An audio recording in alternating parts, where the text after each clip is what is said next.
Je m'appelle Ghislaine Narayanan, je suis ingénieure de recherche à INRAE depuis 2015 dans l'équipe de l'Observatoire de la qualité de l'alimentation, OQALI, et depuis 2017 je suis responsable de cet observatoire.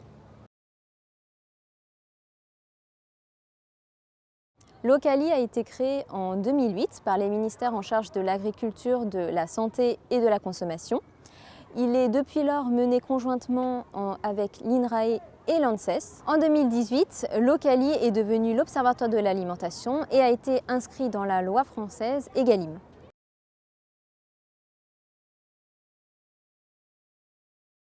L'OQALI permet de suivre l'évolution de l'offre alimentaire des produits transformés vendus dans les grandes et moyennes surfaces en France.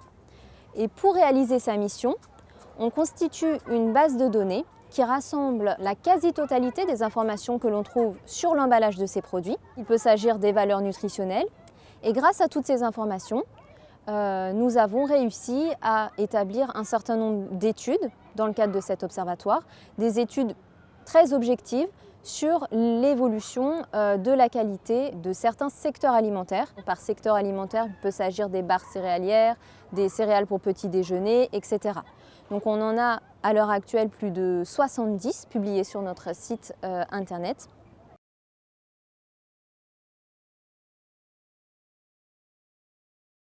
Aujourd'hui, les questions d'obésité sont très importantes et sont traitées avec beaucoup de sérieux par les ministères qui souhaitent mettre en avant des politiques publiques permettant de réduire cette maladie et d'autres maladies liées notamment à une mauvaise alimentation.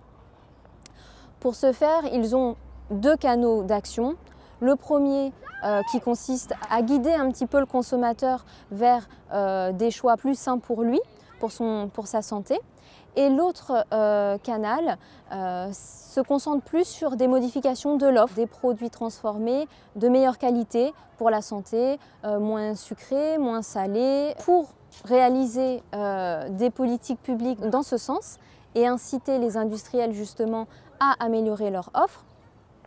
Les ministères s'appuient sur les travaux de l'OQALI. Les données de l'OQALI sont disponibles en libre accès sur notre site.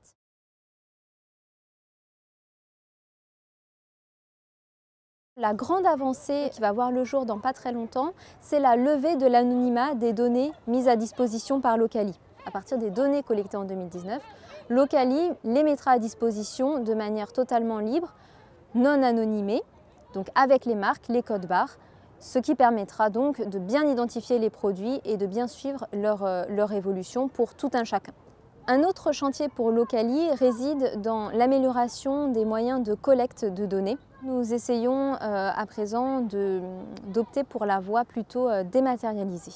Aujourd'hui, la question de ce suivi est d'intérêt au-delà des frontières de la France métropolitaine, que ce soit du côté de l'outre-mer, mais également au niveau européen, où le modèle OQALI, si on peut dire, est vraiment très intéressant et tend à s'exporter.